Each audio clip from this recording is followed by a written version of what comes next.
Bismillahirrahmanirrahim. Pemirsa Oma Ijo TV sekalian yang saya hormati, kita berada kembali di Kemenak Kota Malang dan lagi-lagi kita ketemu dengan Mas Rosad, Kasih Bimas Islam ke Kemenak Kota Malang.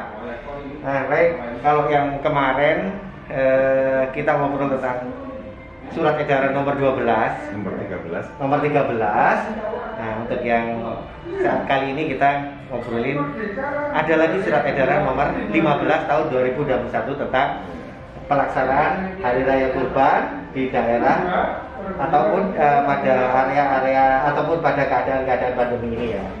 Baik, nanti apa saja yang harus kita ketahui tentang masalah ini, nanti Mas Rosad akan menjelaskan semuanya. Namun latar belakang, terus kemudian apa saja, di mana saja sih yang boleh? Apakah ini ada kaitannya dengan yang nomor 13 kemarin bahwa di zona merah ditiadakan, terus kemudian orang luar dilarang datang ke situ juga untuk melakukan, ataupun saudara atau kakek atau nenek yang datang ke tempat ruangan itu untuk mengikuti sholat Idul Adha di lokasi tempat area tersebut dilaksanakan sholat. Baik, akhirnya kita ke Mas Rosad. Assalamualaikum Mas Rosad. Waalaikumsalam warahmatullahi wabarakatuh. Jadi kembali lagi saya ngerepoti Mas Rosad untuk sekalian memberikan pengetahuan ataupun menginformasikan surat edaran pemerintah dari Kementerian Agama ini kepada pemirsa Oma Ijo TV.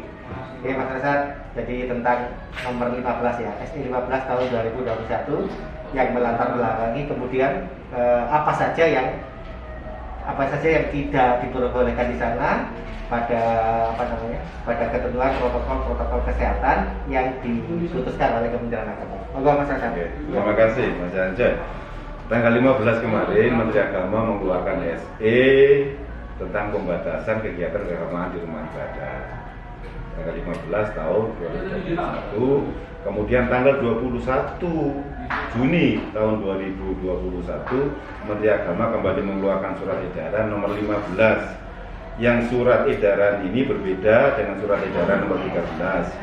Kalau nomor 15 tentang penerapan protokol kesehatan dalam menyelenggarakan sholat Hari Raya Idul Adha dan pelaksanaan Kurban tahun 1442 Hijriah 2021 Miladiyah, yang secara garis besar ada 3 ketentuan. Yang pertama adalah tentang takbir. Takbir. Ya, pada prinsipnya takbir Hari Raya Idul Adha itu diperkenankan dilaksanakan di semua masjid dan musola dengan ketentuan. Yang pertama, dengan ketentuan dilaksanakan secara terbatas paling banyak 10% dari kapasitas masjid dan musola.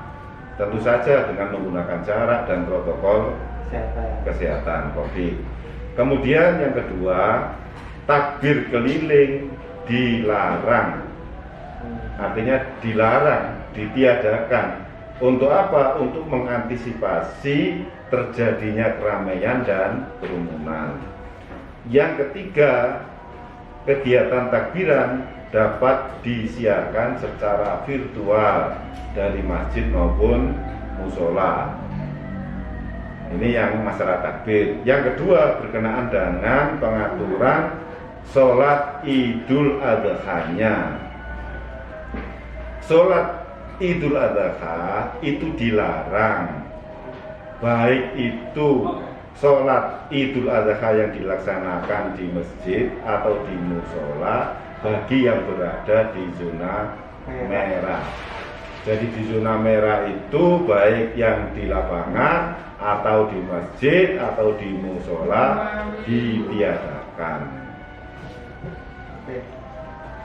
Kemudian sholat Idul Adha itu bisa dilaksanakan baik di lapangan maupun di musola, di masjid dengan ketentuan daerah itu sudah dinyatakan aman oleh pemerintah daerah setempat.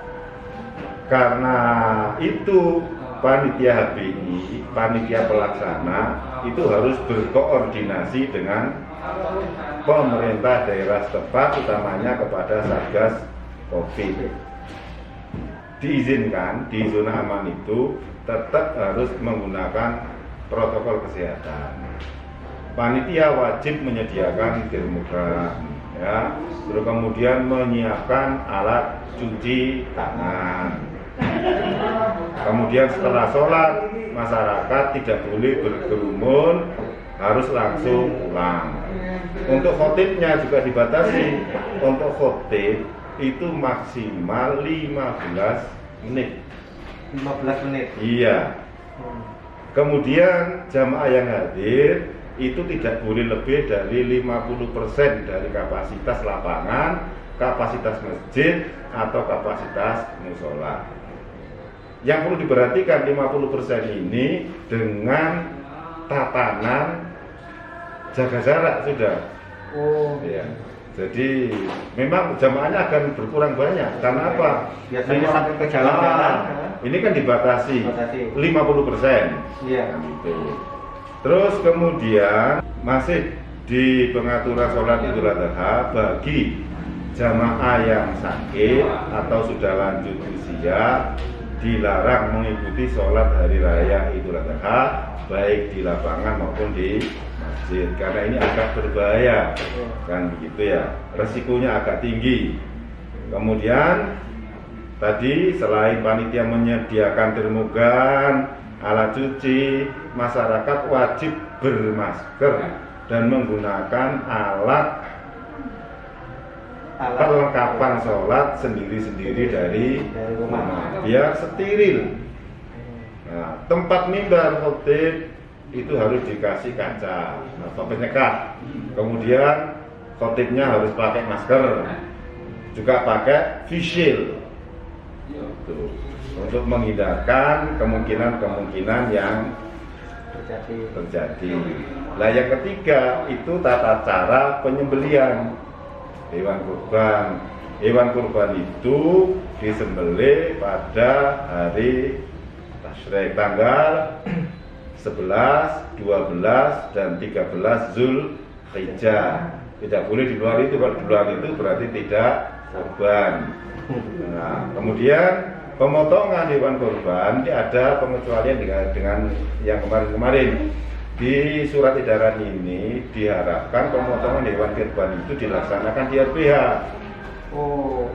Tetapi karena jumlah RPH yang sangat terbatas, maka masyarakat bisa melaksanakan pemotongan di luar RPH dengan menggunakan protokol COVID yang sangat ketat, termasuk juga penyembelihan, pengulitan, pencacahan daging, dan lain-lain. Itu kita memperhatikan protokol kesehatan.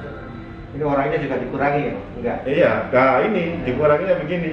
Saat pemotongan itu hanya dihadiri oleh petugas yang memotong, menyembelih, dan yang melakukan Pembagian korban. Oh. Menyaksikan itu. Kalau ingin menyaksikan, kalau dulu kan disaksikan orang banyak, Iya. sekarang ini hanya dihadiri yang menyembelih dan yang berkorban. Kan begitu. Lah, pendistribusian itu dengan aturan bagaimana mengurangi kontak fisik. Pendistribusiannya itu nanti bisa ditata. Nah, terus yang terakhir dari surat edaran ini, kalau nanti dalam perjalanannya itu terjadi perkembangan penyebaran COVID-19 yang sangat ekstrim atau ada varian-varian baru yang mengkhawatirkan, maka surat edaran ini menyesuaikan. Jadi ada tiga itu, ada tiga yang diatur. Penyesuaiannya ini bisa berarti pelarangan sama sekali? Iya, bisa jadi. Kalau memang ada perkembangan yang sangat mengkhawatirkan, Sangat mengkhawatirkan dalam Iya. kondisi ekstrim ya. dalam kondisi ekstrim itu bisa dilarang. Nah, kita ini kan, pemerintah ini kan mengatur, menata kehidupan beragama agar dalam kegiatan-kegiatan keagamaan itu tidak menimbulkan efek-efek negatif. Diakui apa tidak oleh masyarakat, COVID itu betul-betul ada dan sekarang semakin ganas varian yang baru itu. Muncul. Nah ini kita harus berhati-hati kan, karena itu kita tidak intinya selalu mengingatkan kepada masyarakat untuk selalu mematuhi protokol kesehatan. Baik itu waktu takbiran, waktu sholat Idul Adha, atau pada saat penyembelihan hewan kurban. Oke, baik, Ustaz. Informasi tadi cukup cukup gamblang. Jadi yang saya tangkap. Jadi mudah-mudahan pemirsa Oma Ijo TV juga cukup paham. Akhirnya akan memberitahukan kepada kerabatnya ataupun keluarganya siapa yang datang dan sebagainya untuk tidak mengikuti sholat itu di tempat yang ditamui gitu ya Mas ya. Iya. Oke. Jadi juga kepada warga-warga disebarkan kepada tetangga dan sebagainya untuk tidak sholat ataupun di tempat dia lewat dan sebagainya. Itu mending dihindari dulu karena ini memang kondisi darurat dan kita diikhtiarkan untuk melakukan pengamanan kepada diri sendiri kan ya. Iya. Oke, baik pemirsa Oma Ijo TV sekalian. Akhirnya kita harus berpisah dulu pada kesempatan kali ini. Terima kasih kepada Mas Rosat yang sudah memberikan informasi kepada pemirsa Oma Ijo sekalian. Dan sampai di sini dulu. Sampai ketemu dengan berita-berita yang lain dan informasi-informasi yang lain. Tetap di Oma Ijo TV. Assalamualaikum warahmatullahi wabarakatuh. Waalaikumsalam warahmatullahi wabarakatuh.